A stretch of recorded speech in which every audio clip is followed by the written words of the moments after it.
तपाईँ नाङ्गै हुनुहुन्छ प्रधानमन्त्रीजी भन्नुपर्ने, कुरी कुरी भन्नुपर्ने बेलामा वाह वाह भनेको छ, ताली बजाएको छ, उचालेको छ, उकासेको छ, हाँसेको छ, थप्पडी बजाएको छ। अलिकति अप्ठ्यारो लाग्दैन? राष्ट्रपति आज एउटा प्रधानमन्त्रीको पनि यत्रो षड्यन्त्र गर्ने गिरोहको सदस्यको रूपमा काम गर्ने, किस्ता किस्तामा संविधानमाथि धावा बोल्दै गर्दा कहाँ हुनुहुन्थ्यो? यत्रो कोभिडको सङ्कटमा राजस्वको दर चुहाउने, यत्रो ठुलो अपराध गर्ने, स्वास्थ्य सामग्री खरिदमा कल्पनै गर्न नसक्ने विषयहरू गर्दै गर्दा तपाईँहरू कहाँ हुनुहुन्थ्यो? संविधान सभाभित्र भएको छलफलको एउटा रेकर्ड संविधान सभामा पनि छ। नसाको सुरमा छलफल गरेको होइन, सुझबुझ राखेर छलफल गरेको, देशको लागि गरेको। खालि यताउता पन्छाएर मात्रै चित्त बुझ्दैन श्रीमान, चित्त बुझ्दैन। चित्त हाम्रो बुझ्नुपर्छ। न्याय गरे भनेर मात्र हुँदैन, न्याय गरेको देखिनुपर्छ। हामी अदालतको सम्मान रहोस् भन्ने चाहन्छु। अदालतलाई हाम्रो संविधानले सर्वोच्च अदालत भनेर मात्र चिन्छ। सम्मानित अदालत त हामीले बनाएको। सम्मान भनेको मैले फेरि भन्छु आर्जन गर्ने हो, जबरजस्ती कहीँबाट सम्मान आउँदैन।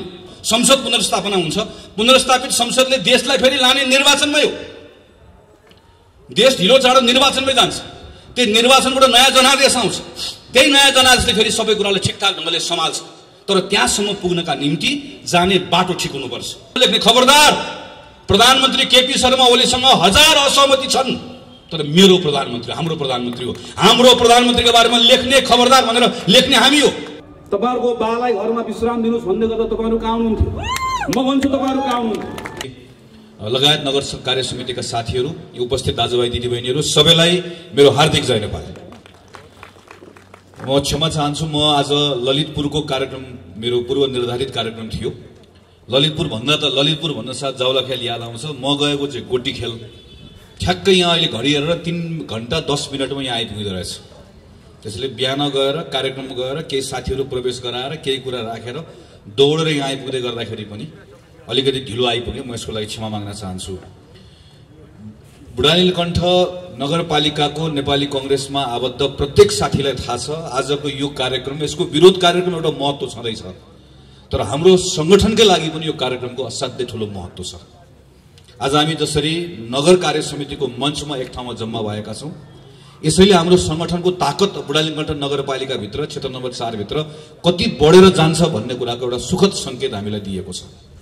आजको यो कार्यक्रम यो अवस्थामा सम्पन्न हुने कामका निम्ति म नेपाली कांग्रेस क्षेत्र नम्बर 4 का क्षेत्रीय सभापति, 5 का क्षेत्रीय सभापति, प्रदेशका मान्यजीहरू, प्रदेश कमिटीका साथीहरू, नगर कमिटीका सभापति गणेश कोइराला लगायत अरू केही साथीहरू हुनुहुन्छ मलाई थाहा छ जसले असाध्यै मेहनत गर्नुभएको छ।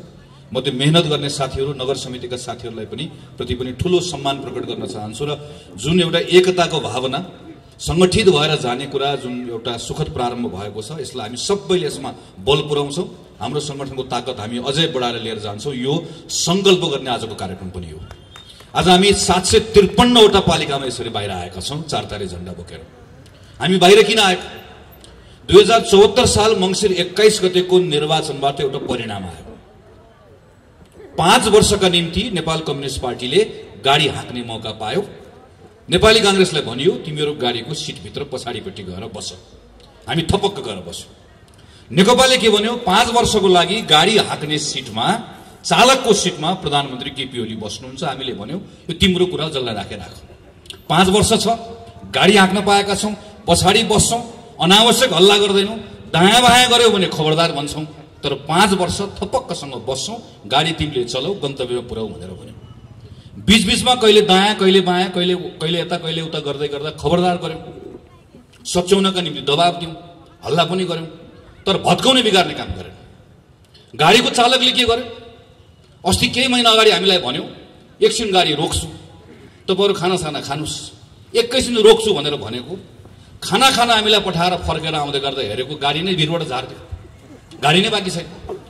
गाडी किन झारेको भनेर भनेको, मसँग धेरै न्यु खोज्यो ढाल्ने भनेर भन्छ। तपाईँले गाडी यसरी झार्न पाउनुहुन्छ भनेर सोधेको, उसले के भन्छ हामीलाई? गाडी झार्न पाइँदैन भनेर कहाँ लेखेको छ? गाडी झार्न पाइँदैन भनेर लेखेकोले गर्दा गाडी चलाउने जिम्मा पाएकोले गाडी नै भिरबाट ढाल्यो, गाडी नै छैन। अब त्यही कुरा खोज्न हामीहरू आज सडकमा आएको। जसरी गाडी चलाउने जिम्मा लिएकोले गाडी भिरबाट धकेल्न पाउँदैन, त्यसो धकेल्यो भने आफ्नो अधिकारमा नभएको काम गर्यो भनेर हामीले भन्छौँ। त्यसैले प्रधानमन्त्रीले गर्नुभएको यो कामलाई अघि प्रेमबहादुर दाइले भनिसक्नुभयो किन असंवैधानिक हो भनेर।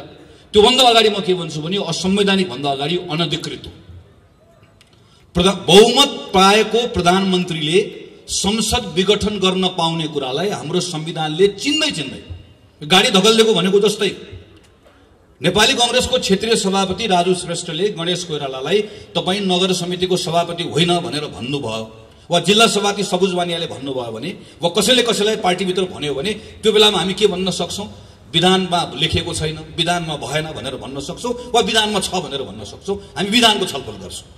तर नेपाली कांग्रेसको क्षेत्रीय सभापति राजु श्रेष्ठले नेपाल कम्युनिस्ट पार्टीको नगर कार्य समितिको सभापति रविनजीलाई निकालिदिनु भयो भने रविनजी कुन चाहिँ विधान लिएर आउनुहुन्छ? के भन्नुहुन्छ उहाँ? मलाई कांग्रेसको सभापतिले निकाल्नुभयो भनेर विधान भन्नुहुन्छ? त्यो बेलामा उहाँले के भन्नुहुन्छ? तपाईको अधिकार क्षेत्रको विषय नै होइन, यो अनधिकृत काम हो भनेर भन्नुहुन्छ। प्रधानमन्त्री केपी शर्मा ओलीले गरेको ठ्याक्कै त्यही हो। प्रधानमन्त्री केपी बहुमत प्राप्त प्रधानमन्त्रीले संसद विघटन गर्न पाउने कुरालाई हाम्रो संविधानले चिन्दै त्यो अधिकार दिएकै छैन। संविधानमा लेखेको छ कि छैन? संविधान सभामा तपाईले जिम्मा दिएर पठाएर आएको सदस्य दुईटै संविधान सभामा काम गरेर आएको, अझ संयोगले दोस्रो संविधान सभाभित्र मस्यौदा समितिमा काम गरेर आएको, एउटा छलफलमा भाग लिएको छु र प्रत्येक छलफलमा भाग लिएको कुरालाई टिपोट गरेर राखेको छु। संसदभित्र त्यहाँभित्र संविधान सभाभित्र भएको छलफलको एउटा रेकर्ड संविधान सभामा पनि छ। नसाको सुरमा छलफल गरेको होइन, सुझबुझ राखेर छलफल गरेको, देशको लागि गरेको। 47 सालको संविधानमा लेखिएको थियो धारा 53 मा बकाइदासँग प्रधानमन्त्रीले चाहेको बेलामा संसद विघटन गर्न पाउँछ। हामीले गर्यौं, सही गर्यौं, गलत गर्यौं, तर संविधानमा लेखेको थियो, त्यो लेखेको कुरालाई प्रयोग गर्यौं। मनमोहन अधिकारीले, सूर्यबहादुर थापाले, शेरबहादुर देउवाले पालै पिलो त्यही धारा टेकेर संसद विघटन गर्ने सिफारिस गर्नुभयो। एउटा अनुभव गर्यौं, त्यो अनुभवबाट एउटा निष्कर्षमा पुग्यौं, नेपालमा संसदीय व्यवस्था चलाउनका निम्ति केही विशिष्ट प्रावधान राख्नुपर्छ। पार्टी आउँछ, बहुमत ल्याउँछ, पार्टीमा झगडा हुन्छ र बहुमत प्राप्त गरेको प्रधानमन्त्रीले पार्टीको झगडाको भारी संसदलाई बोकाइदिन्छ। त्यसैले पार्टीको झगडाको छाया संसदमा पर्नु, त्यसकारणले गर्दा संसदलाई अलग्ग जोगाउनुपर्छ। त्यसका निम्ति एकातिर बहुमत प्राप्त गरेको प्रधानमन्त्रीलाई 2 वर्ष छुन नपाउने व्यवस्था पनि संविधानमा लेखौं, बहुमत प्राप्त गरेको प्रधानमन्त्रीले संसद भङ्ग गर्न नपाउने कुरा पनि संविधानमा लेखौं भनेर लामो छलफल गरेर विद्यादेवी भण्डारी, केपी शर्मा ओली, पुष्पकमल दाहाल, शेरबहादुर देउवा सबैजना भएको संविधान सभाले बनाएको संविधान हो। यो कुनै अलमलै छैन, यो जानेर लेखेको, लामो छलफल गरेर लेखेको। यत्रो कुरा लेख्दै पनि, यत्रो कुरा सबै प्रष्ट हुँदै पनि यदि यो संविधान सभाले बनाएको संविधानमा युगमा नलेखेको कुरा सदर गरिन्छ भने त्यो बेलामा संविधानमा एउटा धारा थपिदिए हुन्छ र धारामा प्रष्ट लेख्दै हुन्छ प्रधानमन्त्री सनक्क सन्किएको बेलामा, रिस उठेको बेलामा संसद भङ्ग गर्न पाइनेछ भनेर बगैँचा लेख्दै हुन्छ। भएको त्यति मात्रै। यो अहिले संसद भङ्ग भएको प्रधानमन्त्री सन्किएर मात्र, यो भन्दा दायाँ बायाँ अरु केही पनि छैन। नपत्ता हेर्नुस्, प्रधानमन्त्रीले राष्ट्रपतिलाई दिनुभएको पत्र एकपल्ट पल्टाएर हेर्नुस्, के लेख्नु भएको छ? उहाँ भन्नुहुन्छ 2/3 बहुमत नभएकोले, 2/3 बहुमत चाहिने भएकोले यो संसद भङ्ग गरेको छु। लेख्नुभयो के त्यो? 2/3 बहुमत किन रे? मलाई संविधान संशोधन गर्नु परेकोले 2/3 बहुमत चाहियो। म कमरेड केपी ओलीलाई यही मञ्चबाट प्रश्न गर्छु, यही मञ्चबाट मेरो प्रश्न छ, नागरिकको प्रश्न हो, तपाईले बताउनु पर्छ। तपाईले 2/3 बहुमत प्राप्त गर्नुभयो भने संविधानको कुन चाहिँ धारा संशोधन गर्न खोज्नु भएको बताउनु पर्छ। म भन्छु तपाईले कुन चाहिँ धारा संशोधन गर्न खोज्नु भएको। कालो टोपी लगाएर जुलुसमा आउन पाइन्न अहिले जहाँ प्रधानमन्त्री हुनुहुन्छ। प्रधानमन्त्रीको अगाडि कालो लुगा लाएर उभिन पाइन्न। राजा ज्ञानेन्द्रको अगाडि उभिएर आएको हामी आज संविधानमा संशोधन गर्न प्रधानमन्त्रीले चाहनु भएको कुरा, हाम्रो बोल्न पाउने, हिँड्न पाउने, लेख्न पाउने, हाम्रो अभिव्यक्ति राख्न पाउने, हाम्रो फरक मत राख्न पाउने, हाम्रो अधिकारलाई यो राजाले जसरी खोसे त्यही कुरा संशोधन गर्नका निम्ति प्रधानमन्त्री 2/3 बहुमतको खोजी गर्दै हुनुहुन्छ। होइन भने 2/3 बहुमत नभएर संसद भङ्ग गर्छु, मलाई 2/3 बहुमत चाहियो भनेको के को लागि? संविधानमा कुन चाहिँ धारा संशोधन गर्न खोजेको? प्रधानमन्त्रीले पत्रमा लेख्नुभयो, मैले नक्सा बनाएँ, त्यो नक्साभित्र भएको भूभाग ल्याउनका निम्ति मलाई 2/3 बहुमत चाहिएको छ। देशभक्त नेपालीहरूको देशभक्तिको अपमान गर्ने, तपाईको प्रतिनिधि भएर गएको संसदमा एउटा रेकर्ड पल्टाएर हेरियोस्, संसदभित्र बोलेको कुरा हेरियोस्, संसदको समितिमा बोलेको कुरा हेरियोस्। प्रेसमा नक्सा छापेर कोही ठुलो हुँदैन भनेर प्रधानमन्त्रीले भन्दै गर्दा यही नेपाली कांग्रेस हो सबैभन्दा पहिला वक्तव्य निकालेर प्रधानमन्त्रीले आग्रह गर्ने, आग्रह मात्र होइन दबाब दिने। म नेपाली कांग्रेस मात्र भन्दिनँ, नेपाल कम्युनिस्ट पार्टी पनि हो, मधेसको पार्टी पनि हो। संसदभित्रको एउटा सांसद बाहेक सब सांसद एक ठाउँमा उभिएको, भोलि पनि उभिन्छ। सिङ्गो संसदले पारित गरेको होइन यो नक्सा, सिङ्गो संसदले प्रधानमन्त्रीले आड भरोसा दिएको होइन हाम्रो भूमि फिर्ता ल्याउनलाई। संसदको अपमान गर्ने अनि अहिले आएर झुट कुरा लेख्ने, झुट कुरा बोल्ने। सरकारको कामको दुष्प्रचार रोक्नका लागि मलाई 2/3 चाहियो। कसले गरे दुष्प्रचार? सरकारको काममा प्रश्न कसले उठायो? सञ्चार माध्यमको साथीहरू हुनुहुन्छ यहाँ, माया नगर्नुस्, लेख्नुस्, बोल्नुस्, भन्नुस्, लेखिराख्नु भएको जजले लेख्नुस्। म तपाईहरुलाई पनि आग्रह गर्न चाहन्छु, प्रधानमन्त्रीको संकेत को तर्फ हो? तपाईको कलमको नीव भाँच्न चाहनुहुन्छ, तपाईको क्यामेराको लेन्स भत्काउन चाहनुहुन्छ, तपाईले बोलेको बोल्दै गरेको ओठमा ताला ठोक्न चाहनुहुन्छ, तपाई र मैले चाल्दै गरेको कदमलाई रोक्न चाहनुहुन्छ। होइन भने के को लागि? संसदमा अहिले विचाराधीन भएको विधेयकलाई एकपटक पल्टाएर हेरौं, सरकारको नियत थाहा हुन्छ। मैले कोभिडमा काम गर्न सकिन, मलाई 2/3 बहुमत चाहियो। लाज पनि लजाउँछ प्रधानमन्त्रीजी। 40 अरब रुपियाँ लाग्थ्यो यो चुनावमा, मसँग सुका पनि छैन, मोहर पनि छैन, मेरो खुत्रुके खाली छ भनेर तपाईँ र मलाई खोप लगाउनको लागि प्रधानमन्त्री र मन्त्री माग्ने जस्तो खुत्रुके बोकेर माग्ने, सूचना निकाल्ने, अनि 40 अरब लाग्ने चुनावको भारी हामीलाई बोकाउने, अनि उल्टो पत्रमा के लेख्ने कि मलाई कोभिडमा काम गर्नका निम्ति 2/3 बहुमत चाहियो भनेर लेख्ने। यस्तो निर्लज्जताको पराकाष्ठा हो। त्यसैले प्रधानमन्त्रीले यो बेलामा अनाधिकृत असंवैधानिक मात्र होइन, चरम अराजनीतिक काम पनि हो। देश कुन अवस्थामा छ? हाम्रो अवस्था के हो? अहिले 101 शक्ति राष्ट्रहरू समेत हल्लिएको बेला छ। अमेरिकाको नयाँ राष्ट्रपति निर्वाचित भएर आउँदै गरेको राष्ट्रपति के भन्छ? म 1 महिनाभित्रमा यति करोडलाई म खोप दिन्छु भनेर भन्छ।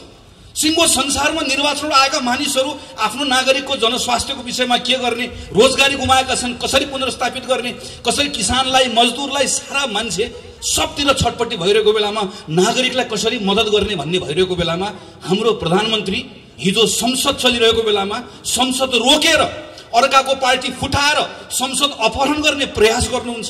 मैले गनेर राखेको थिएँ 28-29 दिनसम्म प्रधानमन्त्रीले 17-18 घण्टा काम गर्नुभयो, म्याराथन मिटिङ गर्नुभयो, तर एक पटक तपाईँ र मेरा बारेमा, नागरिकको बारेमा चिन्ता गर्नु भएन।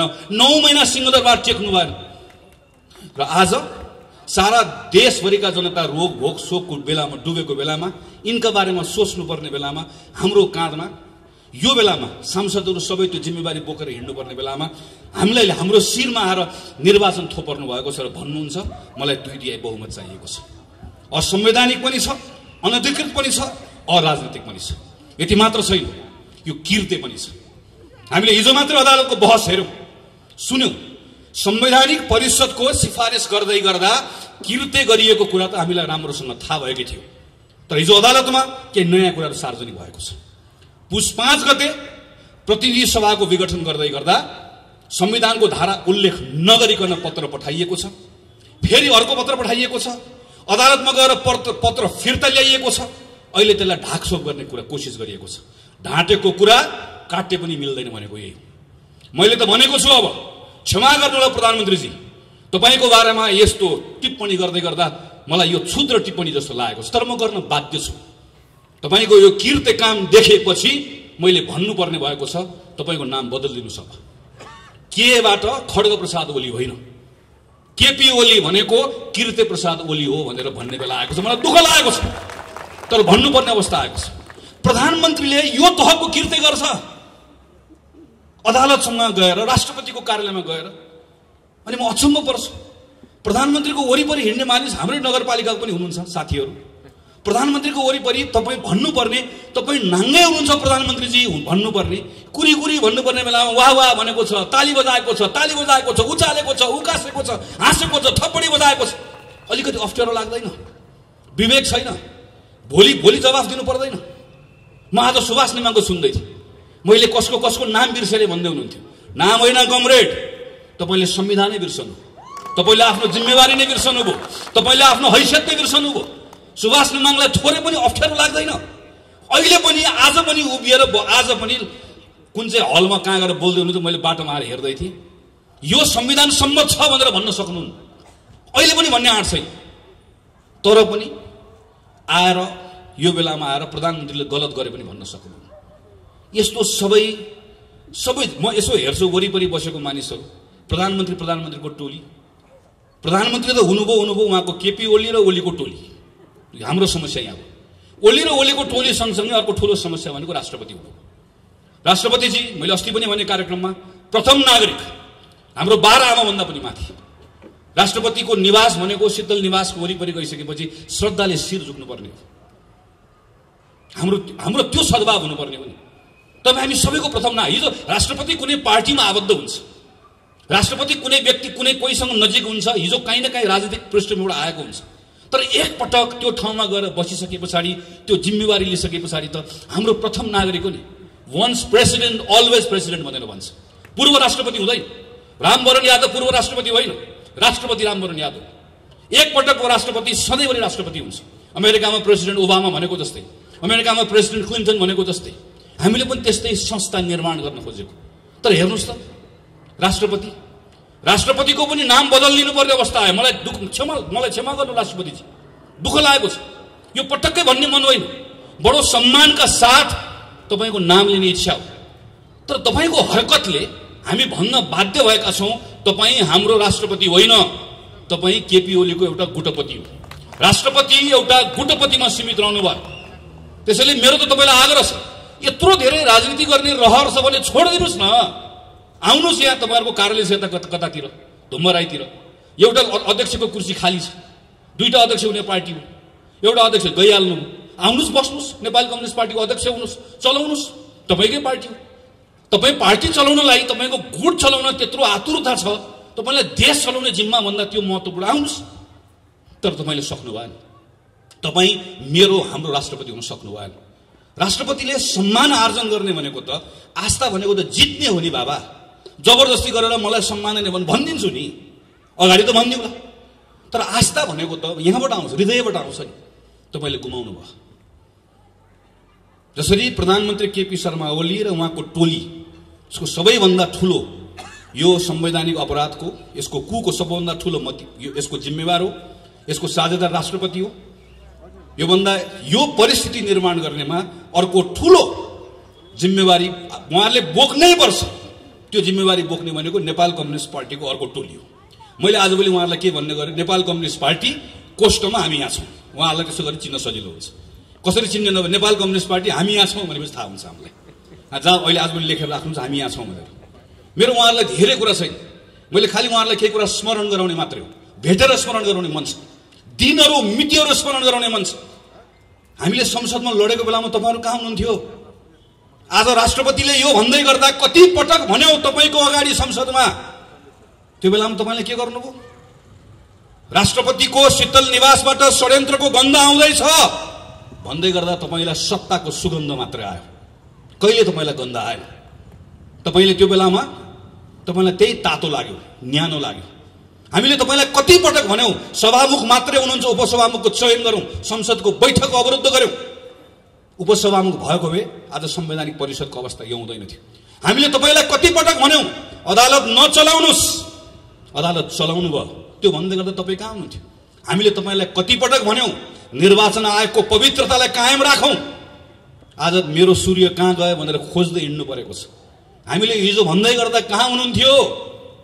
तपाईँहरू हुनुहुन्थ्यो कहाँ? तपाईँहरूमध्ये एकजना पाइलट भन्दै प्लेन चलाउने कुरामा मजाले तम्सेर बस्नुभएको थियो। तपाईँहरूमध्ये एकजना मौका परेको बेलामा माओवादीलाई घचेटेर निकाल्ने हो, हामी पूर्व एमाले एक हुने हो कमरेड भनेर मख परेर मजाले तपाईँ घुम्दै हुनुहुन्थ्यो। तपाईँहरूमध्ये एकजना सर्प पाल्दै हुनुहुन्थ्यो। तपाईँहरूमध्ये एकजना चुनाव हारेर पनि झ्यालबाट छिरेर राष्ट्रसभाको लोगो लगाएर तपाईँलाई माननीय हुन हतार भएको थियो। तपाईँहरू सबको नाडी छान्नु भएको प्रधानमन्त्रीले, नाडी छामिकन हेपेको। तर तपाईँलाई हेप्दै गर्दा देश पनि हेपियो, चिन्ता यसको कारणले गर्दा हो। तपाईका बारेमा धेरै कुरा भन्नु छैन, अहिले समयले हिसाब गर्छ। आजको चिन्ता भनेको हाम्रो संविधानलाई हेपिएको छ, देशलाई हेपिएको छ। हाम्रो चिन्ता यो र संविधानलाई हेपिएको बेलामा, देशलाई हेपिएको बेलामा अरू खुद्रा मसिना कुराको हिसाब किताब पछाडि गरौँला। यो बेलामा प्रधानमन्त्री केपी शर्मा ओलीले गर्नुभएको असंवैधानिक कदमलाई, त्यसलाई खारेज गर्ने कुरा नै सबैभन्दा महत्त्वपूर्ण कुरा हो। र यो खारेज गर्ने कुरामा आज सेन्टरमा को छ? अदालत छ। हामी सबै एउटा विश्वासको आँखको साथमा अदालततर्फ हेरिरहेका छौँ। अदालतले न्याय गर्नुपर्छ, अदालतले विवेक पुर्याउनुपर्छ। अदालतमाथि पनि थुप्रै प्रश्नहरू उठेका छन्। ती सबै प्रश्नहरू हामी सडकबाट खारेज गर्न सक्दैनौँ। अदालतको निर्णयले ती प्रश्नहरू खारेज गरिदियोस् भन्ने हामी चाहन्छौँ। अदालतमा हिजो पार्टीमा आबद्ध भएका मानिसहरू पनि पुगेका छन्, पुग्छन्। म त्यसलाई अनौठो मान्दिनँ। अनौठो मात्र होइन, म त्यसलाई स्वाभाविक मान्छु। प्रेमबहादुर दाइ यहाँ हुनुहुन्छ, आज काङ्ग्रेसको नेता हुनुहुन्छ, मभन्दा पहिलादेखि नेपाली काङ्ग्रेस पार्टीमा लाग्नु भएको वरिष्ठ अधिवक्ता हुनुहुन्छ। तर यो हामी प्रेमबहादुर दाइहरूले सिकेको, हामीलाई सिकाएको कुरा यही हो, जवाफ दिनुपर्छ। पत्र कहाँ गयो? अदालतमा दर्ता भएको पत्र सरकारले कसरी लिएर गयो? दोषी को हो? दोषीलाई दण्ड दिनुपर्छ। होइन भने यसलाई खालि यताउता पन्छाएर मात्रै चित्त बुझ्दैन श्रीमान, चित्त बुझ्दैन। चित्त हाम्रो बुझ्नुपर्छ। न्याय गरे भनेर मात्र हुँदैन, न्याय गरेको देखिनुपर्छ। प्रधानमन्त्रीले त खुल्लम खुल्ला भन्नुभएको छ, मैले अदालत मिलाएको छु भनेर। हामी अदालतको सम्मान रहोस् भन्ने चाहन्छौँ। अदालतलाई हाम्रो संविधानले सर्वोच्च अदालत भनेर मात्र चिन्छ। सम्मानित अदालत त हामीले बनाएको। सम्मान भनेको मैले फेरि भन्छु आर्जन गर्ने हो, जबरजस्ती कहीँबाट सम्मान आउँदैन। त्यो सम्मान नगुमोस्, अदालतको साख नगुमोस्।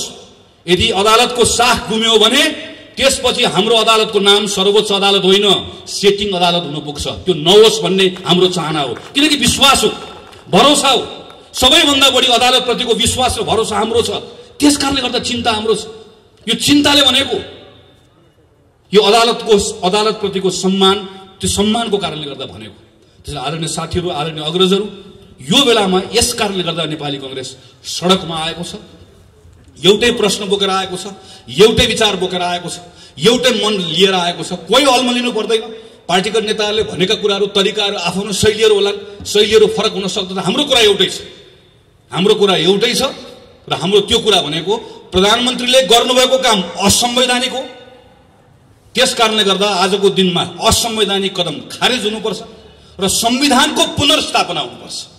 यहाँ त संविधान चलाइएको छ, संसदको पुनर्स्थापना वा निर्वाचन यो त गौण कुरा हो। यहाँ मुख्य कुरा भनेको संविधानको पुनर्स्थापना। संविधान ठिक ट्र्याकमा आइसकेपछि संसद आउँछ, संसद पुनर्स्थापना हुन्छ। पुनर्स्थापित संसदले देशलाई फेरि लाने निर्वाचनमै हो। देश ढिलो चाँडो निर्वाचनमै जान्छ। त्यो निर्वाचनबाट नयाँ जनादेश आउँछ। त्यही नयाँ जनादेशले फेरि सबै कुरालाई ठिकठाक ढङ्गले सम्हाल्छ। तर त्यहाँसम्म पुग्नका निम्ति जाने बाटो ठिक हुनुपर्छ। र त्यो जाने बाटो भनेको विधिको बाटो, प्रक्रियाको बाटो। त्यो विधिको बाटोबाट, प्रक्रियाको बाटोबाट जाँदै गर्दाखेरि यो बेलामा जाने जम्मा एउटा बाटो छ।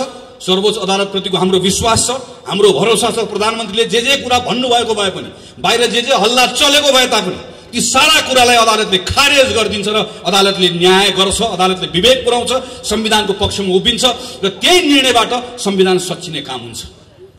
आदरणीय साथीहरू, यो बेलामा कांग्रेस यस कारणले गर्दा पनि अरू बढी चिन्तित हुनु परेको छ। किनकि संविधानमाथि प्रश्नहरू उठ्दै गर्दा संविधानको धाराहरूमा त चलाइएको हुन्न, संविधानप्रतिको विश्वास पनि चलाइएको हुन्छ। 15 सालमा संविधान बन्यो, 17 सालमा राजा महेन्द्रको महत्त्वाकांक्षाले खायो।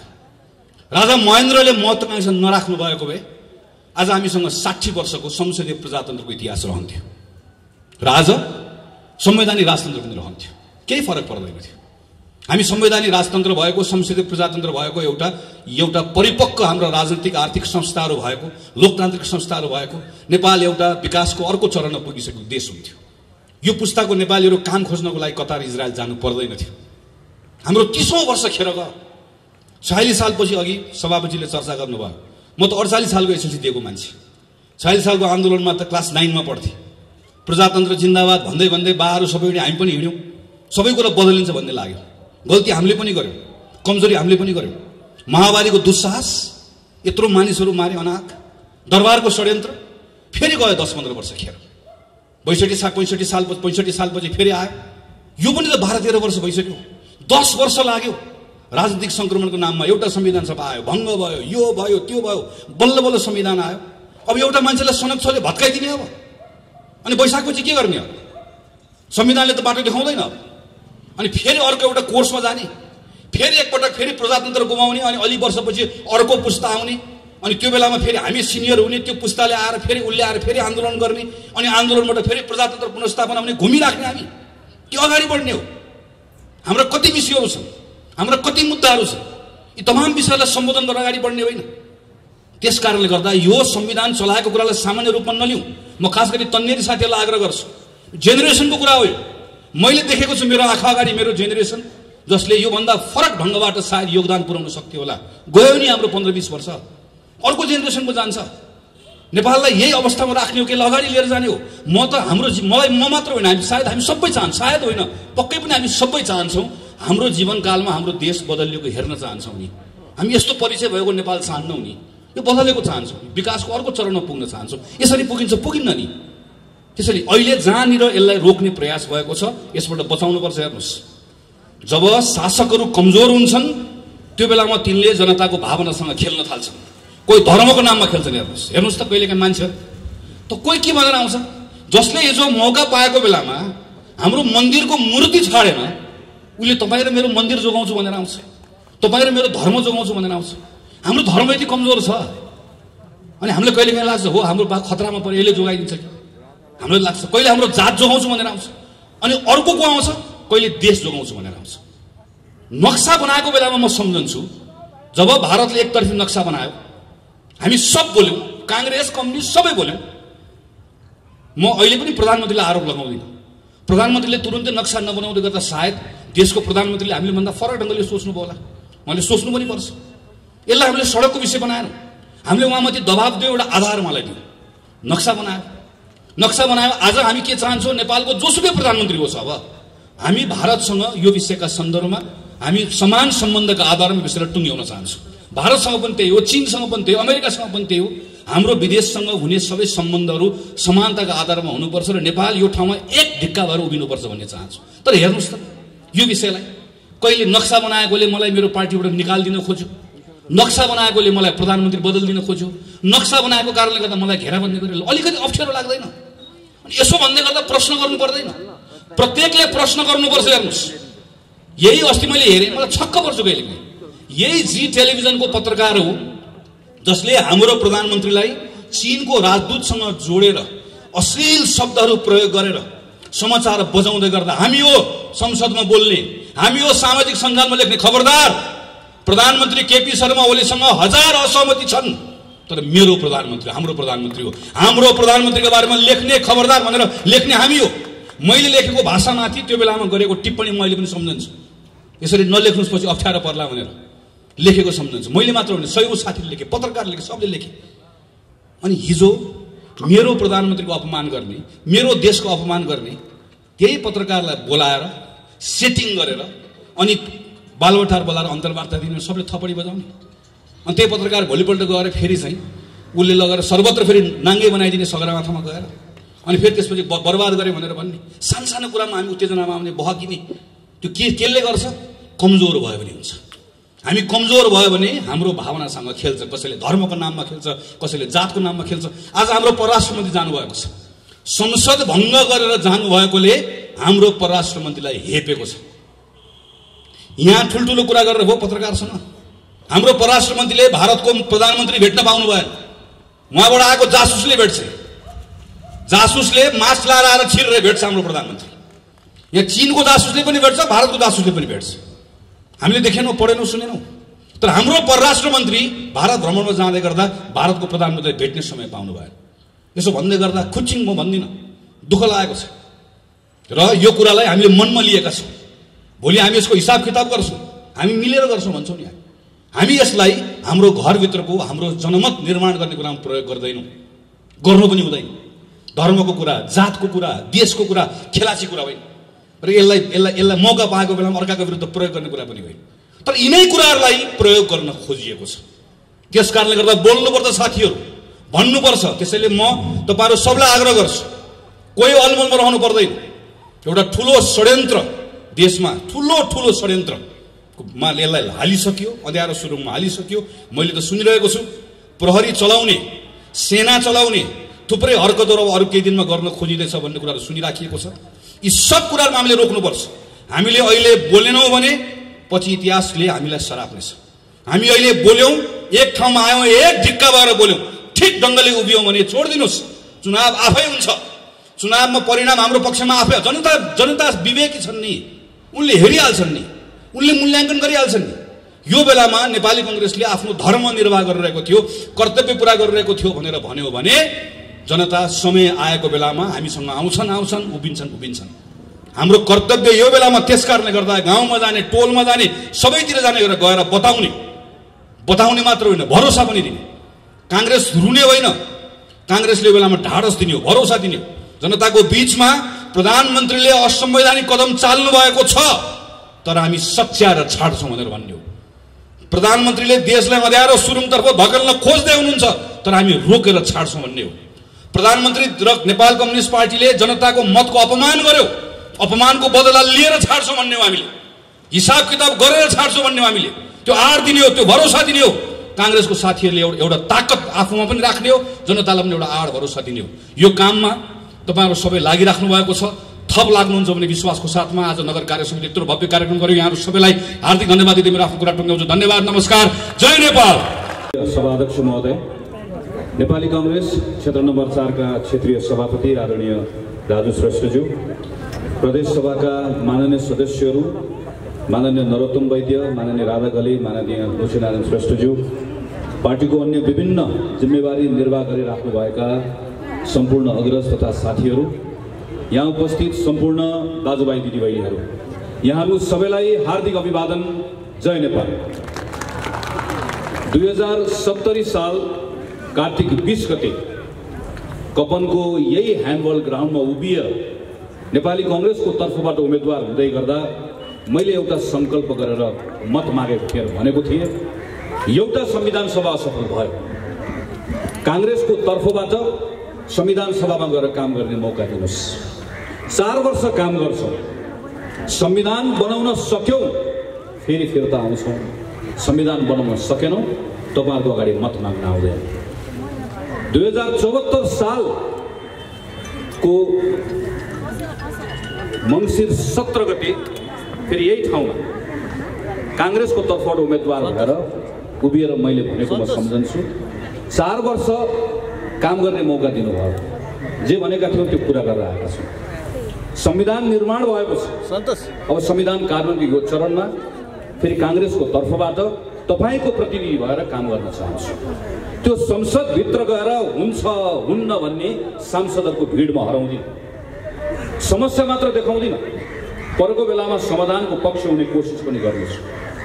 तपाईको सांसद भएर निरन्तर त्यो प्रयास निरन्तर गरिरहेको। संविधानको विषय तलमाथि हुँदै गर्दा विरोध गरे, शासनमा सरकार चुक्दै गर्दा प्रतिरोध गरे, तर जब देशको अस्मिताको कुरा आयो मेरो सरकारसँग सँगै उभिए। सिङ्गो देशलाई कोरोनाको संकटले गाँच्दै गर्दा सरकारसँग सहयोगको हातलाई अगाडि बढाएँ। तपाईको सांसदको रूपमा आफ्नो जिम्मेवारी निर्वाह गर्नका निम्ति दत्तचित्त भएर लागिरहे। मैले ठिक गरेँ वा बेठिक गरेँ यसको परीक्षण गर्ने, यसको फैसला गर्ने जनताले। अहिले पनि तपाईको सांसदको रूपमा केही अरू सांसद साथीहरूसँग, पार्टीकै साथीहरूसँग काम गरिरहेको थिएँ। अब केही दिनमा संसदको बैठक सुरु हुन्छ। कोरोनाको संक्रमणको यत्रो प्रभावको बीचमा हामीहरू अहिले पनि छौँ। थुप्रै नेपाल जस्तो देशहरूले भ्याक्सिनको झो गरिसके। भ्याक्सिनको बारेको तयारीमा सरकारले के गर्नुपर्ने हो, कहाँ काम भएको छ, कहाँ चुकेको छ, एउटा विस्तृत अध्ययन गरेर संसदमा प्रस्ताव लानको लागि हामी तयार गरिरहेका थियौँ, तयार पनि भइसक्यो।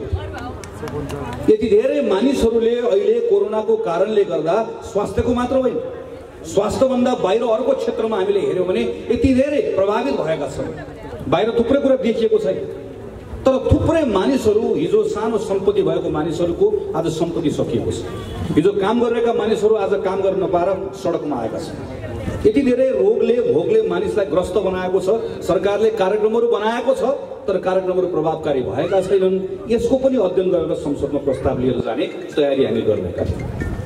तर ती सबै कामहरू रोकिएका छन्। आज फेरि 2079 सालमा मङ्सिरको यही 12-15 गतेतिर नेपाली काङ्ग्रेसको तर्फबाट काङ्ग्रेसको उम्मेदवार भएको व्यक्तिका निम्ति पार्टीको रुख चिन्हको लागि मत माग्न यो ह्यान्डबल ग्राउन्डमा आउनुपर्ने थियो। तर आज 2 वर्ष अगाडि तपाईँहरूको बिचमा आउनु परेको छ। यत्रो सङ्कटको बिचमा पनि संसद छोडेर सडकमा तपाईँहरूको बिचमा उभिन आउन बाध्य भएका छौँ। हाम्रो कारणले गर्दा होइन, यो हाम्रो रहर होइन। प्रधानमन्त्रीले असंवैधानिक कदम चालेर देशलाई पछाडि लिएर जानुभयो। पौष 5 गते संसद विघटन गर्नुभयो।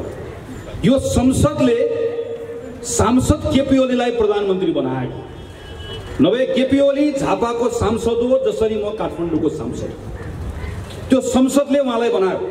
त्यो उहाँको घर हो, त्यो उहाँ घरको मुली हो। घरको मुलीले घरमा आगो लगाउँछ अनि आगो लगाएर भस्म भएको घरको खरानी धस्छ अनि भस्मासुर डमरू लिएर नाच्छ र भन्छ हेर मैले घरलाई खरानी बनाएँ।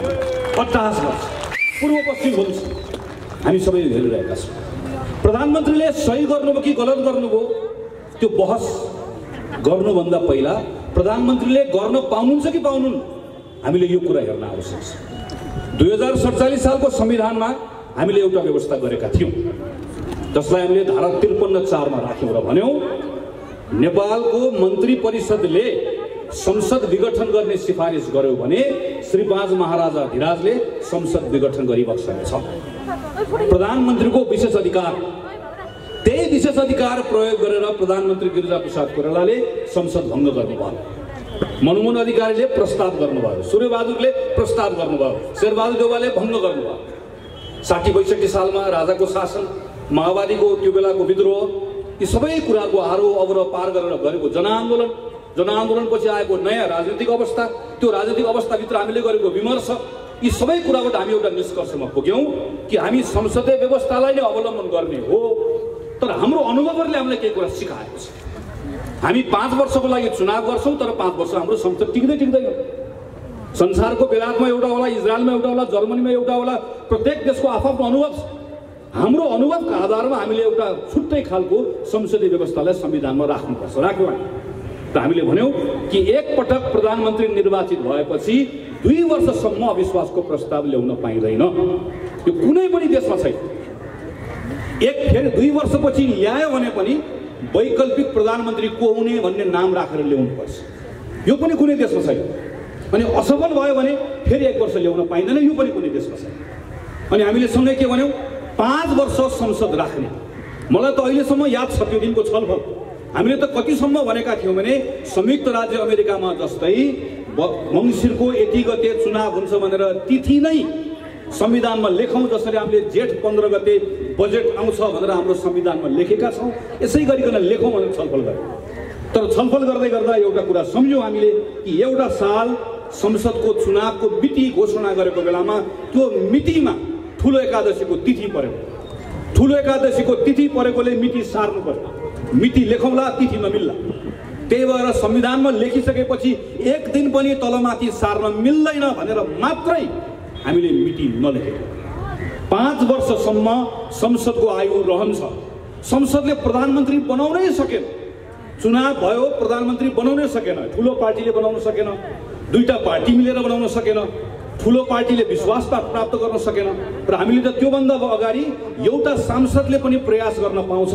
त्यसो गर्दा पनि बनाउन सकेन भने मात्रै संसद विघटन हुन सक्छ भनेर हामीले भन्यौँ। बहुमत प्राप्त गरेको प्रधानमन्त्रीले संसद विघटन गर्न पाउने काम असंवैधानिक भन्दा पनि पहिला त्यो अनधिकृत हो। नेपाली कांग्रेसको सभापति शेरबहादुर देउवा हुनुहुन्छ। उहाँले मलाई अहिले केन्द्र सदस्यबाट निकालिदिनु भयो भने मैले के भन्न सक्छु? विधान अनुसार तपाईँले मलाई निकाल्न पाउनुहुन्न। उहाँले भन्नु होला पाउँछ। यो विधानको विषय हुन्छ। वैधानिक भयो कि अवैधानिक भयो भन्ने हुन्छ। तर नेपाली कांग्रेसको केन्द्रीय सभापति शेरबहादुर देउवाले आजदेखि तिमी नेपाल कम्युनिस्ट पार्टीको सदस्य छैनौ भनेर केपी ओलीलाई निकाल्नु भयो भने के हुन्छ? त्यो अनधिकृत हुन्छ। यो प्रधानमन्त्री केपी शर्मा ओलीले संसद विघटन गर्नु भनेको त्यस्तै अनधिकृत काम हो जुन कुराको अधिकारै मसँग छैन। संसद प्रधानमन्त्रीले विघटन गर्न पाइन्छ भन्ने कुरा अदालतले फैसला गरिदियो भने त्यो दिनबाट प्रधानमन्त्रीले अदालत विघटन गर्ने पनि हुन्छ, पाइन्छ नि। किनकि नलेखेको कुरा गर्न यो पाइन्छ भने त्यो पनि गर्न पाइन्छ। 2 र 2 जोडेर 4 हुन्छ भनेर संविधानमा लेखेको देखा भनेर लेखेको छैन भन्नुको अर्थ 2 र 2 जोड्दै गर्दा एउटा शङ्काले आएर 5 हुन्छ भनेर अपव्याख्या गर्न मिल्छ। यो त्यस्तै हो। हाम्रो संविधानले त्यसको कल्पना गरेको छैन।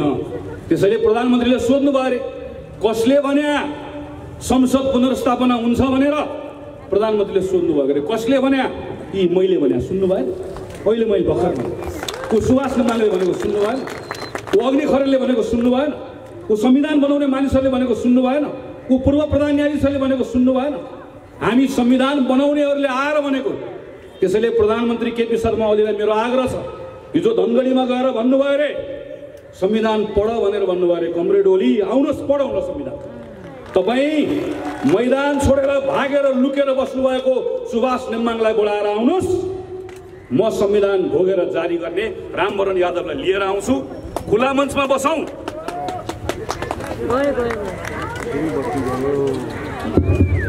खुला मञ्चमा जाउँ सँगै बसौँ लाओस्। कमरेड ओलीलाई मेरो चुनौती छ तपाईँ सुभाष नेमाङ अग्नि खरेल बोकेर आउनुहोस् हामी रामवरण यादव बोकेर आउँछौँ खुला मञ्चमा जनताको बिचमा यो संविधान। यो असंवैधानिक काम मात्रै होइन यो सँगसँगै गैर जिम्मेवारपूर्ण काम पनि हो चरम गैर जिम्मेवार। कोभिडको सङ्कट तपाईँ हामी सबैले सामना गर्यौँ। रोगले मानिस मर्यो भोकले मानिस मर्यो। कीर्तिपुरको त्यो मजदुर याद छ तपाईँलाई नाम्लोले पेट बाँधेर सुत्दै गर्दा 4 दिनसम्म खाना नपाएर उसले आफ्नो शरीर त्याग्यो। सुत्केरी हुन नसकेर हाम्रो दिदीबहिनी मरेको। नाङ्गै खुट्टा काभ्रेदेखि हिँडेर धनगढी पुगे यो देशका मजदुरहरू। भारतबाट हामीले हेऱ्यौँ ट्युब चढेर खोला तरेर नेपालभित्र छिर्यो। दैनिक ज्यालादारी गर्ने मानिस उद्योग धन्दा चलाउने मानिस किसान मजदुर विद्यार्थी सबको बिजोग भयो। प्रधानमन्त्री ओलीले कहिले पनि देख्नु भएन। अघि साथीले चर्चा गर्नुभयो यत्रो महामारीको बेलामा यत्रो सङ्कटको बेलामा ओमनी देख्नु यति देख्नु यत्रो ठुलो पाप यत्रो ठुलो अपराध। अहिले हेर्नुहोस् त हाम्रो अवस्था कस्तो छ। अहिले भर्खर मात्र निकालेको तथ्याङ्कले भन्छ यो वर्षको आर्थिक वृद्धि दर हाम्रो 1% को हाराहारीमा हुन्छ। 10 लाखभन्दा बढी मानिसले रोजगारी गुमाएका छन्। 8 महिना लकडाउन हुँदै गर्दा हाम्रो 61% भन्दा बढी उद्योगहरू 70% भन्दा कम चले। हाम्रा सयौं व्यवसायहरू बन्द भएका छन्। यो सानो पसल चलाउने मान्छेले भाडा तिर्न नसकेर थला परेको छ।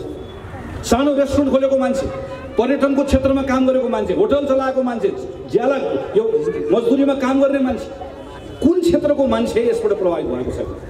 हाम्रै तथ्याङ्क सरकारले गरेको अध्ययनले भन्छ अरु 10औं लाख मानिसहरू जो बल्ल बल्ल गरिबीको रेखाभन्दा माथि आएका थिए ती फेरि गरिबीको रेखा मुनि धकेलिँदैछन्।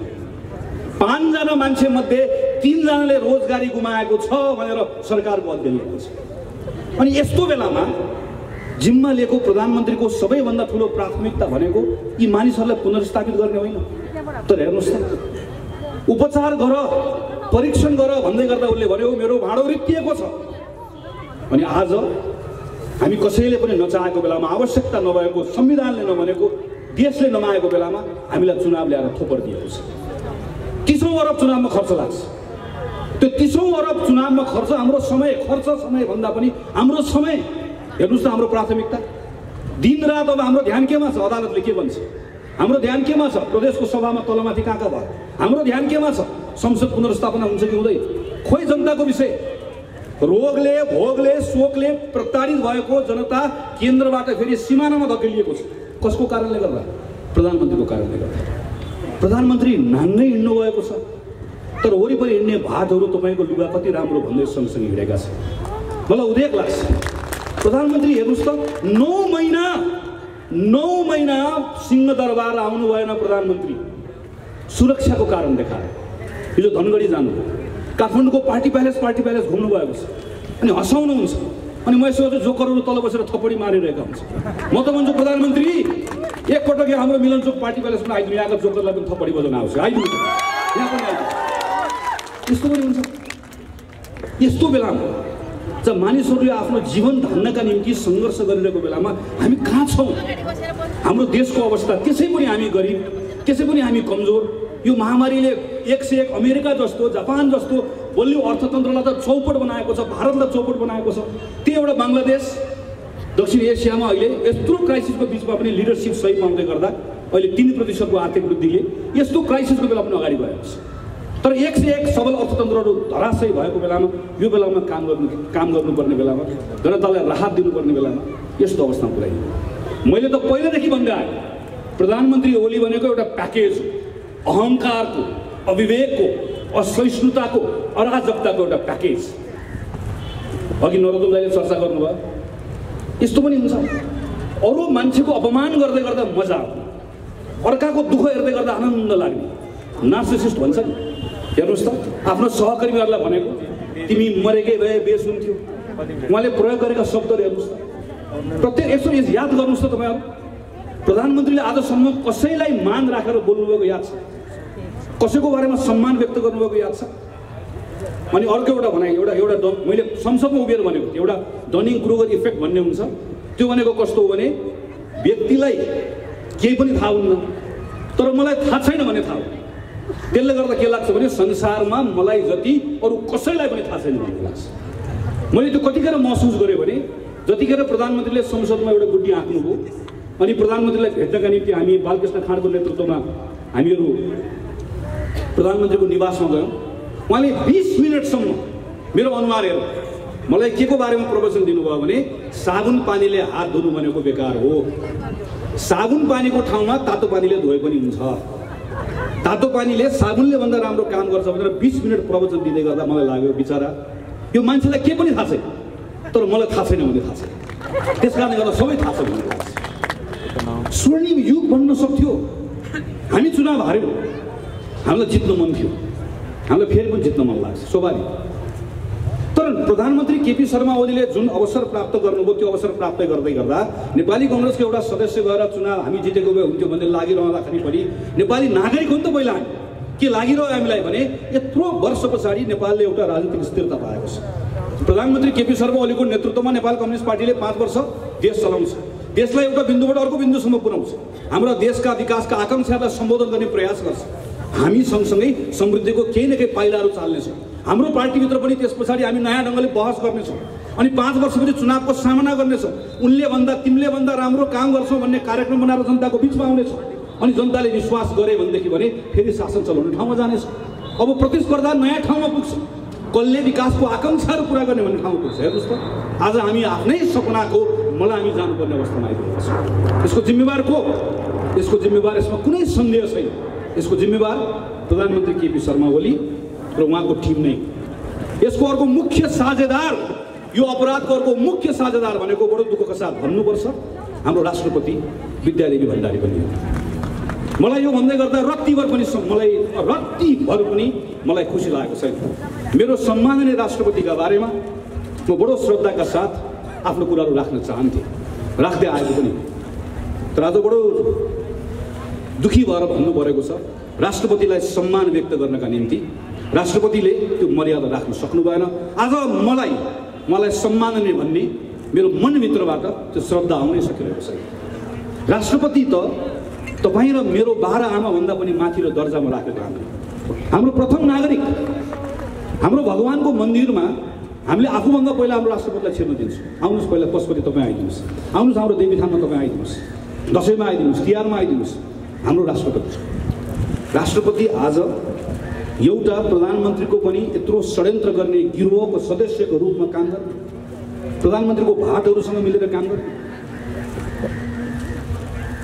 प्रधानमन्त्रीले लिएर गएको अध्यादेश 18 मिनटमा उहाँले सदर गर्नु। हिजो शेरबहादुर देउवाले गोविन्द केसीको अध्यादेश लिएर जाँदै गर्दा 18 दिनसम्म मलाई अध्यादेश आएको पनि थाहा छैन भनेर भन्नुभयो। यही संसदको सांसद भीमराव लगायतका सांसदहरूले हस्ताक्षर बोकेर जाँदै गर्दा राष्ट्रपतिले संसद बोलाउनु पर्दैन? त्यो संविधानले दिएको जिम्मेवारी होइन? यो अपराधको साझेदार राष्ट्रपति पनि हो। त्यति मात्र होइन, यो अपराधको साझेदार प्रधानमन्त्री केपी ओलीको टोलीमा रहेका अरू उहाँलाई उक्साउने मान्छेहरू पनि। म यसो हेर्छु, अचम्म लाग्छ भनेको मलाई।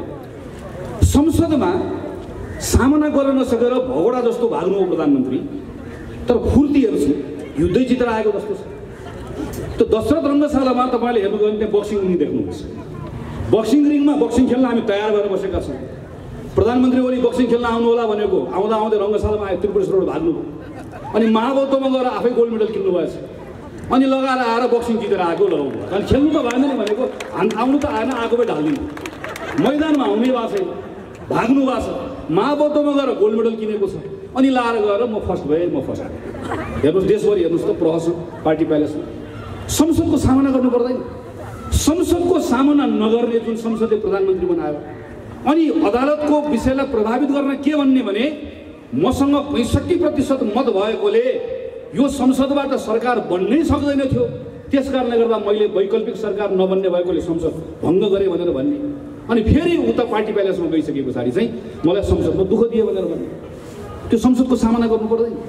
प्रधानमन्त्री क्रान्तिकारी होइन, प्रधानमन्त्री कायर हो, भगौडा हो, संसद छोडेर भागेको भगौडा। अनि यस्तो भगौडालाई, कायरलाई क्रान्तिकारी हो भनेर उक्साउनेहरू पनि अपराधका साझेदार। त्यति मात्र होइन, अघि हाम्रो क्षेत्रीय सभापतिले भन्नुभएको, चर्चा गर्नुभएको छ, नेकपाको अर्को एउटा गुट जो हामी यहाँ छौँ भनेर बसिरहेको छ, यो अहिलेको अवस्थाको एउटा जिम्मेवार उहाँहरू पनि। हामी यहाँ छौँ भनेर मैले हामी यहाँ छौँ लेख्नु भएको छ। म उहाँहरूलाई सोध्न चाहन्छु, राष्ट्रपतिले आफ्नो मर्यादा बिर्सेर श्री 6 बडा महारानी जस्तो होइबक्स्यो भनेर संसदमा बोल्ने मान्छे मै हो। हामीले त्यो भन्दै गर्दा तपाईँहरू कहाँ हुनुहुन्थ्यो? यो संसदमा सभामुख मात्रै हुनुहुन्छ, उपसभामुख नभइकन संसदको बैठक चल्न नदिउँ। हामीले यो भन्दै गर्दा तपाईँहरू कहाँ हुनुहुन्थ्यो? हिजो प्रधान न्यायाधीश बन्ने लाइनमा दीपक राज जोशी हुँदै गर्दा संसदीय सुनवाई समितिको आफ्नो अङ्कगणितलाई प्रयोग गरेर यसरी नगरौँ, यसैले न्यायले प्रभावित हुन्छ भन्दै गर्दा तपाईँहरू कहाँ हुनुहुन्थ्यो?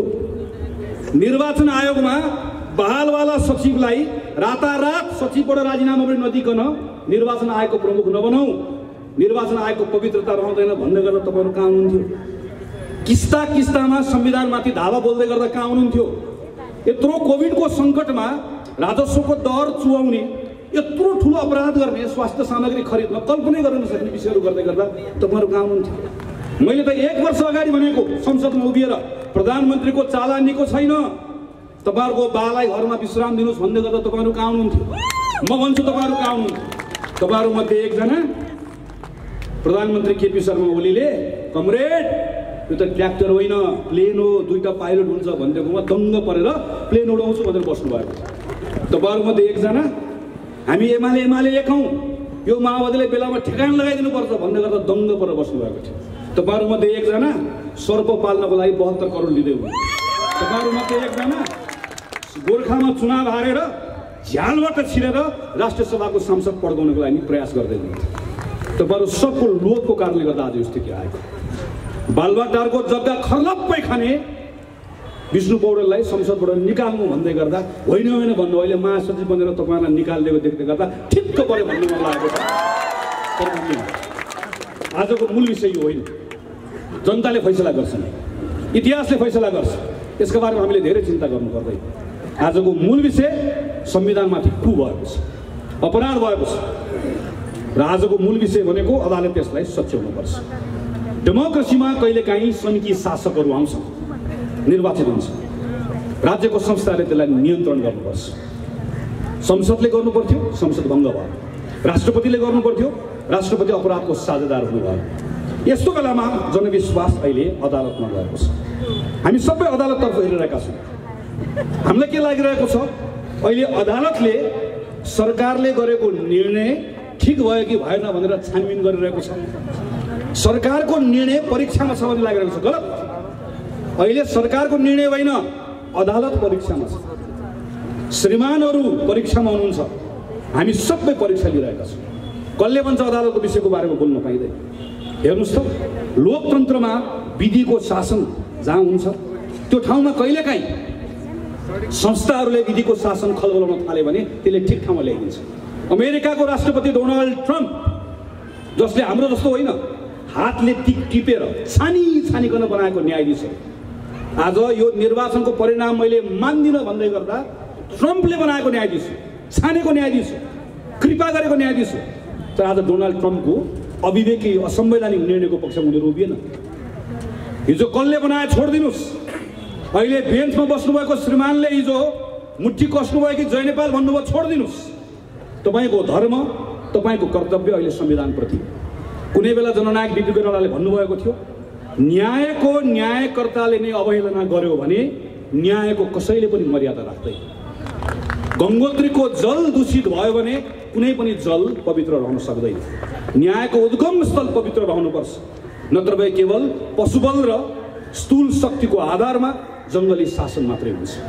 हामी अहिले यही अवस्थामा आइपुगेका छौँ। हामी सबै भनिरहेका छौँ, श्रीमानले कतै हेर्नु पर्दैन, कपनको सभा नहेर्नुहोस्, धनगढीको सभा पनि नहेर्नुहोस्। श्रीमानहरू नडराउनुहोस्, नलकपकाउनुहोस्, नलोभिनुहोस्, नबरालिनुहोस्, दायाँ नहेर्नुहोस्, बायाँ नहेर्नुहोस्, दक्षिण नहेर्नुहोस्, उत्तर नहेर्नुहोस्, केवल संविधान पल्टाएर हेर्नुहोस्। जुन संविधानको कसम खानुभएको छ त्यही संविधान पल्टाएर हेर्नुहोस्। र याद गर्नुहोस्, म श्रीमानलाई यति मात्र आग्रह गर्न चाहन्छु, याद गर्नुहोस्, श्री दिनमोहन शमशेरको अगाडि उभिएर बिपी कोइरालालाई जब उहाँले भन्नुभयो, नानी शासन गर्न पूर्वमा लेखेर आउनुपर्छ, बिपीले भन्नुभयो त्यो बेलामा, महाराज पूर्वमा शासन गरेर पूर्वमा लेखेर आएर शासन गर्ने दिन गए। श्री तीन महाराजसँग, राणाजीसँग टाउकोमा श्रीपेश थियो, सेनाको ताकत थियो, तर बिपीको मनबाट, जनताको मनबाट, हेलो, बिपीले जतिखेर भन्नुभयो त्यो बेलामा बिपीको मनबाट, जनताको मनबाट श्री तीन महाराज जसले श्रीपेश लाएर बस्नुभएको थियो उहाँप्रतिको भरोसा उडेको थियो। भरोसा उडेको हुनाले गर्दा डर उडेको थियो। हिजो श्रीपेश लाउने राणाजीसँग त भरोसा गएपछि डर गयो भने आज टोपी लाउने राणाजीले पनि याद गर्नुपर्छ, भरोसा गयो भने डर जान्छ।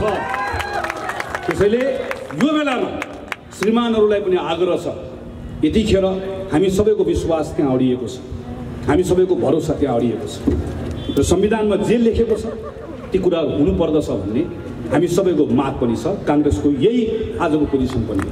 म प्रधानमन्त्रीले गर्नुभएको बकबकको बारेमा धेरै टिप्पणी गर्न चाहन्न, फतफतका बारेमा मेरो धेरै टिप्पणी छैन। यति हद्दा छ नरोत्तम दाइले चर्चा गर्नुभयो, ती हाम्रो निम्ति छलफलका विषय पनि हुन सक्दैन। उठाउनु भएकोले गर्दा यसलाई भन्नै पर्नेछ। प्रधानमन्त्रीका आसेपासीहरू अहिले पनि के भन्दैछन् भने प्रधानमन्त्रीले नेपालको चुच्चे नक्सा जारी गर्नुभएकोले प्रधानमन्त्रीका पार्टीका मानिसहरूले वा अरू बाहिरका मानिसहरूले उहाँको खिलाफमा मोर्चाबन्दी गर्दैछ। यो भन्दा ठुलो पाखण्डी कुरा पनि केही हुन्छ? कार्तिकको 16 गते भारत सरकारले एकतर्फी नक्सा जारी गर्यो। कार्तिकको 21 गते सबैभन्दा पहिला नेपाली कांग्रेस पार्टीका सभापति शेरबहादुर देउवाले बैठक राखेर यसको विरोध जनाउनु भयो। कार्तिकको 25 गते संसदीय समितिले निर्देशन दियो। मङ्सिरको 1 गते प्रधानमन्त्रीले के भन्नुभयो थाहा छ? नक्सा त प्रेसमा पनि छाप्न सकिन्छ, नक्सा छाप्ने कुरा बहादुरी होइन भने। मङ्सिरको 10 गते फेरि नेपाली कांग्रेसले भन्यो, लगातार संसदमा हामीहरूले बोल्यौँ, लगातार संसदीय समितिहरूले भन्यो। उसको 25 गते फेरि संसदको अन्तर्राष्ट्रिय समिति जसको सभापति मैले बिर्सेँ, दिव्यमणि राजभण्डारीको सदस्य हुनुहुन्छ, त्यो समितिले भन्यो। त्यसको केही दिनपछि फेरि संसदको राज्य व्यवस्था समितिले प्रधानमन्त्रीलाई निर्देशन दियो। प्रधानमन्त्री टसमस गर्नु भएन, छोडिदिनुहोस् नक्साको कुरा। एकैपटक गएर जब वैशाखमा गएर लगातार हामीलाई हेप्दै गइसके पछाडि नक्साको बारेमा नेपाल अडिन नसकेपछि नक्सा होइन हाम्रो भूमिमा बाटै बनाउने काम भयो। हाम्रो भूमिमा बाटो बनाइसके पछाडि फेरि संसद बोल्यो। संसदको समितिले पालै पिलो, राष्ट्रिय सभा, प्रतिनिधि सभा, हाम्रो समिति, अर्को समिति, सबले सरकारलाई निर्देशन दियो। सडकमा मानिसहरू आए, बुद्धिजीवीहरूले नक्सा सार्वजनिक गरे। हलचल गर्न नसकिसके पछाडि संसदमा घेराबन्दी गरिसके पछाडि प्रधानमन्त्रीले नक्सा जारी गर्नुभयो। तर त्यो बेलामा फेरि हामीले भन्यौँ यो नेपालको प्रधानमन्त्रीले जारी गर्नुभएको नक्सा हाम्रो नक्सा हो। हामीले त्यो बेलामा यो पार्टी त्यो पार्टी भनेनौँ। हाम्रो पार्टीको निर्णय गरेर सर्वसम्मत हाम्रो संसदबाट नक्सा पारित गर्यो। एकजनाले बोलेन खिलाफमा, एकजना बोल्नुभयो, संसदबाट बिदा हुनुभयो। देशमा सबै देशभक्त नागरिक एक ठाउँमा आए, के काङ्ग्रेस के कम्युनिस्ट। अनि आज अहिले आएर फुर्ती लगाउने, आज अहिले हामी देखिरहेका छैनौँ। हेर्नुहोस् त हाम्रो हालत। चीनका मानिसहरू खुल्लम खुल्ला राष्ट्रपति प्रधानमन्त्रीका चलिरहेका छन्। भारतको प्लेन आयो, खुफिया एजेन्सीका मान्छे मध्यरातसम्म प्रधानमन्त्रीसँग भेट्यो भन्ने हामी समाचारमा पढ्छौँ। नेपाल चीन र भारतको खेल मैदान जस्तो बन्न पुगेको छ। कहाँ छ हाम्रो स्वाधीनताको स्थिति? यो ठाउँमा पुर्याउने अनि उल्टो आम जनताको बिचमा त्यो भावनासँग खेल्ने कि मैले नक्सा जारी गरेको कारणले गर्दा भारतले एकतर्फी हाम्रो भूमि लिएर नक्सा जारी गरिसके पछाडि तपाईँ हामी होइन सबै कांग्रेस कम्युनिस्ट सबै कुरा छोडेर हामी एक ढिक्का भएर संसदभित्र बाहिर सबले हाम्रो नक्सा जारी गर्ने भूमि पनि ल्याउने भनेर संकल्प गरेको हामीले होइन, हाम्रो प्रधानमन्त्रीलाई ताकत दिएको हामीले होइन। अनि यस्तो विषयलाई आफ्नो घरभित्रको झगडा मिलाउन नसक्ने, आफ्नो घरभित्रको महत्त्वाकांक्षाको टकराव यो ठाउँमा पुग्ने अनि प्रयोग चाहिँ जनताको यो भावनासँग गर्न खोज्ने यो तहको नौटङ्की।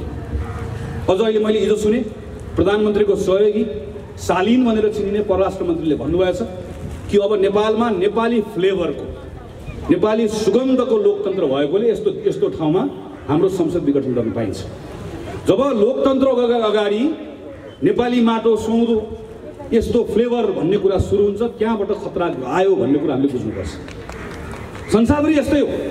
आजको दिनमा शासकहरू के भन्न सक्दैनन् भने डेमोक्रेसीबाट छिछि दूर गर्न भाग्न सक्दैन। अमेरिकाको ट्रम्प पनि त्यही हो, ब्राजिलको बोल्सोनारो पनि त्यही हो, सबै त्यही हो। अनि के भन्छन् भने त्यस कारणले गर्दा रुसको पुटिनले के भन्छन् उनले सार्वभौम लोकतन्त्र, प्रत्येकले आफ्नो लोकतन्त्रको अगाडि एउटा फुलबुट्टा पाउँछ। हाम्रो प्रधानमन्त्रीले के भन्नुभएको छ? हाम्रो प्रधानमन्त्रीले अहिले आएर र उहाँको टिमले अहिले आएर के भन्छ भने नेपाली फ्लेभरको लोकतन्त्र। नेपाली फ्लेभरको लोकतन्त्र कस्तो रह्यो भने प्रधानमन्त्री संसद आउनु नपर्ने, संसद विघटन गर्ने, सरकार काम चलाउन नहुने, प्रधानमन्त्री धनगढी जाने अनि धनगढीको सभामा कालो टोपी पनि कसैले लाउन नपाउने, निर्मला पन्तको बलात्कारी समात्नै नहुने, निर्मला पन्तको बलात्कारी खोइ भनेर प्रश्न गरेर लगेर धराप लगेर थुनिहाल्नु पर्ने नेपाली फ्लेभरको लोकतन्त्र। यो कास्टिङ मात्रै हो, धेरै कुरा हामीले हेर्न बाँकी छ। यदि हामीले समयमै यसलाई ठिक ठाउँमा लिएर आएनौँ भने ठिक ठाउँमा ल्याइन्छ। हेर्नु साथीहरू, हामीले त्यो ताकत राख्नै पर्छ। संसद पुनर्स्थापना हुन्छ, अदालतले न्याय गर्छ, अदालतले विवेक पुर्याउँछ। अनि यो संसद पुनर्स्थापना भएपछि पहिलो काम के हुन्छ? मैले जो भक्तपुर बालकोट गएर भनेर आएको छु, बाटो ठिक गर्नुहोस्, प्रधानमन्त्रीलाई घर फर्काइन्छ, उहाँले बनाउनु भएको दमकको भ्यू टावरमा लगेर भ्यू टावरबाट एकपटक दमक हेर्न लगाइन्छ। तर संसद हाम्रो क्षेत्रमा पनि छ। यहाँ संसद पुनर्स्थापना भएपछि महामहिम राष्ट्रपतिलाई पनि चपली ल्याइन्छ, चपलीको बाटो पनि हेर्दै गर्नु होला, ठिकठाक सफा गरेर राख्नु पुर्याइन्छ। अनि त्यो संसदले सब ठिक मिलाउँछ, चाँजो पाँचो मिलाउँछ अनि देशलाई बिस्तारै आफ्नो समयअनुसार चुनावमा लिएर जान्छ चुनावमा देश। चुनाव आफ्नो बेलामा चुनाव हुन्छ र त्यो चुनावमा नेपाली कांग्रेसको साथीहरू कोही अल्मलिनु पर्दैन। आज कांग्रेसको एजेन्डा संविधानको पुनर्स्थापना, संविधानको रक्षा कांग्रेसको एजेन्डा। त्यो भनेको अदालतले असंवैधानिक कामलाई सच्याउँछ, संसद आउँछ, त्यो संविधान पुनर्स्थापना हुन्छ, हामीले गर्नुपर्ने निर्णय गर्छौँ अनि चुनावमा जान्छ। अघि साथीले चर्चा गरिसक्नु चुनावको के डर छ? जनतामाथिको भरोसा। मैले त भनेको छु पार्टीले भोलि गएर चुनावको बेलामा हेरौँला, सल्लाह गरौँला, जो साथी आउने हो मैदानमा, चुनावको मैदानमा कांग्रेसबाट कोही न कोही हामी आइहाल्छौँ। त्यो बेलामा पठाइदिनुहोस्, आउनुहोस् प्रधानमन्त्री आफै लड्न आउनु भने राम्रै हुन्छ। किन राम्रो हुन्छ भनेदेखि भने प्रधानमन्त्रीले पठाउनु भएका मानिसहरूलाई यहाँ धेरै गफ गर्न आउँदो रहेछ। अस्ति मैले एउटा सभामा सुने प्रधानमन्त्रीले पठाउनु भएको मानिसहरू के भन्दै रहेछन् भनेदेखि भने यहाँ हेर्नुहोस् त यी सबै घरमा कपनको घरमा मेलम्चीको पानी हामीले ल्याएको। अनि मैले उहाँलाई भने तपाईँलाई धेरै गफ गर्न आउँदो रहेछ, तपाईँको प्रधानमन्त्री आउनुभयो भने के भन्नु थाहा छ?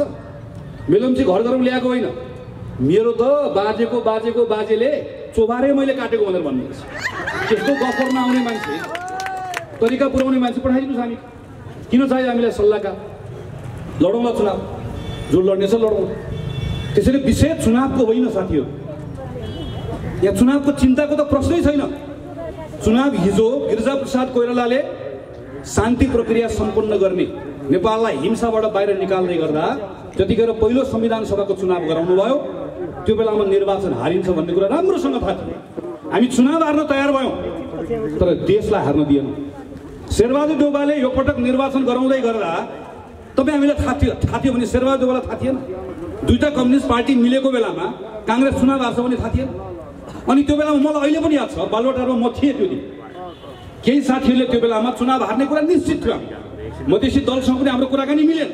त्यो बेलामा शेरबहादुर देउवालाई केही कानुनको साथीहरूले आएर तपाईले यो धारा समात्नु भयो भने तपाईले प्रदेशको चुनाव अहिलेको चुनाव सार्न सक्नुहुन्छ, अदालतमा विषय लान सकिन्छ भनेर आएको बेलामा तत्कालीन प्रधानमन्त्री शेरबहादुर देउबा बरु कांग्रेसले चुनाव हार्ने कुरा सहन तयार हुनुभयो, तर अहिले मैले चुनाव गरिन भने देश हार्छ, संविधान हार्छ भनेर तयार हुनुभयो। हामी कोही पनि तयार भएन, हामी हार्न तयार भयौँ तर संविधान हार्न दिएनौँ, चुनाव हार्न दिएनौँ।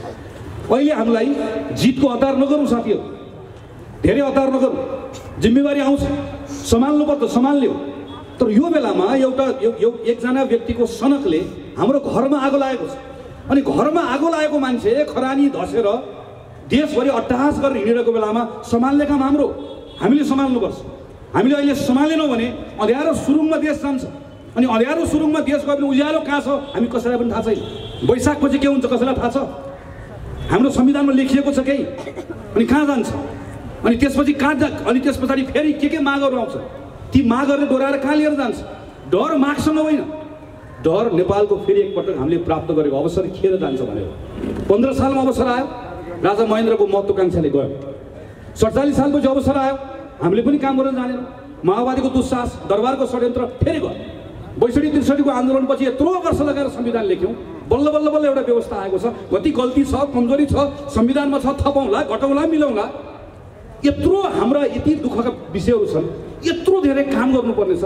फेरि यो सब कुरालाई छाडेर फेरि हामी संविधानको धन्दामा लाग्ने, फेरि अर्को 20 वर्ष खेर फाल्ने, फेरि हामी एकपटक चाहिँ यो व्यवस्था चाहियो, त्यो व्यवस्था चाहियो भनेर त्यसमै रुमल्लिने कि देश बनाउने कि अगाडि बढ्ने? हाम्रो अगाडिको प्रश्न यो। त्यसैले म साथीहरूलाई आग्रह गर्न चाहन्छु, पार्टीका तमाम साथीहरूलाई, लोकतन्त्रवादी साथीहरूलाई पनि आग्रह गर्न चाहन्छु, यो बेलामा सोच्नुहोस्। काङ्ग्रेसको साथीहरू त मैदानमा हुनुहुन्छ, म नेपाल कम्युनिस्ट पार्टीमा लागेका साथीहरूलाई पनि आग्रह गर्छु, प्रधानमन्त्री केपी शर्मा ओलीलाई प्रधानमन्त्री बनाउन मद्दत गरेका साथीहरूलाई पनि आग्रह गर्छु। हेर्नुहोस् त, अमेरिकामा डोनाल्ड ट्रम्पलाई सबै हिसाबले साथ दिने उनका उपराष्ट्रपतिदेखि लिएर सबैजना एकपछि अर्को के निर्णय पुगे? मैले राष्ट्रपतिलाई साथ दिएँ, तर राष्ट्रपतिको सनकले मेरो अमेरिकै डुबाउने हो भनिसकेपछि आज उनीहरू एकपछि अर्कोलाई छोड्दै आएका छन्। हामीले हेरौँ उपराष्ट्रपतिदेखि पालै पिटे। यस्तो बेलामा तपाईँ हेर्न सक्नुहुन्न, तपाईँ अझ जोकर जस्तो पार्टी प्यालेसमा बसेर ताली बजाएर बस्नुहुन्छ, घर फर्केर के भन्नुहुन्छ? तपाईँले प्रधानमन्त्री खोजेको कि जोकर खोजेको? तपाईँ के आधारमा त्यहाँ बसेर ताली बजाउँदै हुनुहुन्छ? तपाईँको प्रधानमन्त्रीले गफ हाँक्छ कि म चाहिँ अब गफ हाँक्दै गर्दा अबको नयाँ गफ के अरे भनेदेखि भने टोलमा एयरपोर्ट बनाइदिन्छु, घरमा हेलिप्याड बनाइदिन्छु। तपाईँ ताली बजाउनुहुन्छ, पोलमा लगेर झुन्डाउनुहुन्छ राजनेता भनेर। प्रश्न गर्नुहुन्न, सोध्नुहुन्न। हामी त हाम्रो पार्टीका नेतालाई प्रश्न गर्छौँ, हामी त राजालाई प्रश्न गरेर आएको, हामी त आफ्नै राष्ट्रपतिलाई पनि प्रश्न गरेर आएको। प्रश्न गर्नु तपाईँहरू, सोध्नुहुन्न। 5 वर्ष जिम्मा पाएको देशलाई भडखालोमा किन हालेको सोध्नुहुन्न। यत्रो देश यत्रो ठुलो अप्ठ्यारोमा परेको बेलामा देशका तमाम मुद्दाहरूबाट भागेर यो बेलामा संसद भङ्ग गरेर यहाँ किन ल्याएको सोध्नुहुन्न। त्यसैले म तपाईँहरूलाई पनि आग्रह गर्छु, यो बेलामा सोच्नुहोस् एकपटक, हाम्रो देश अप्ठ्यारो अवस्थामा छ। देशको स्वाधीनता, देशको स्थिरता र हाम्रा समृद्धिका हाम्रा आकांक्षाहरू सबै अप्ठ्यारोमा परेको अवस्थामा छ। त्यसैले यो बेलामा यो त्यो नबनाऊ। म हिजो प्रधानमन्त्रीलाई प्रधानमन्त्री बनाउन लागेका साथीहरूलाई पनि आग्रह गर्छु, यो बेलामा सोच्नुहोस् एकपटक र मैदानमा आउनुहोस्। म काङ्ग्रेसका तमाम साथीहरूलाई आग्रह गर्छु, माघ 3 गते, माघ 8 गते तपाईँहरूको पाइला अब केही दिन चल्नुपर्छ, केही दिन मात्रै। केही दिनमा हाम्रो ताकत र बलले, हाम्रो नैतिक बलले र अदालतको जिम्मेवारी बोर्डले यो निर्णय सकिन्छ, ठिक ठाउँमा आउँछ। फेरि तपाईँहरू घर जानु होला, फेरि तपाईँको सांसद भएर काम गर्न तपाईँको जिम्मा लिएर संसदमा जाउँला, आफ्नो जिम्मेवारी पुरा गरेर आउँला। तर केही दिन घरमा आगो लागेको हुनाले गर्दा पानी बोकेर बाल्टिन उनीले बाल्टिन, पाइप उनीले पाइप, ड्रम उनीले ड्रम, पानी हाल्नुपर्ने छ। पानी हाल्नको लागि तपाईँहरू मैदानमा आउनुहोला, यो आह्वान गर्दै विनोद चालिसेजी लगायत साथीहरूले यत्रो मेहनत गर्नुभयो, यति छोटो समयमा यति भव्य कार्यक्रमको आयोजना गर्नुभयो, तपाईँहरू टोलबाट आउनुभएको छ। तपाईँहरू सबैप्रति आभार प्रकट गर्दै मेरो कुरा टुङ्ग्याउँछु।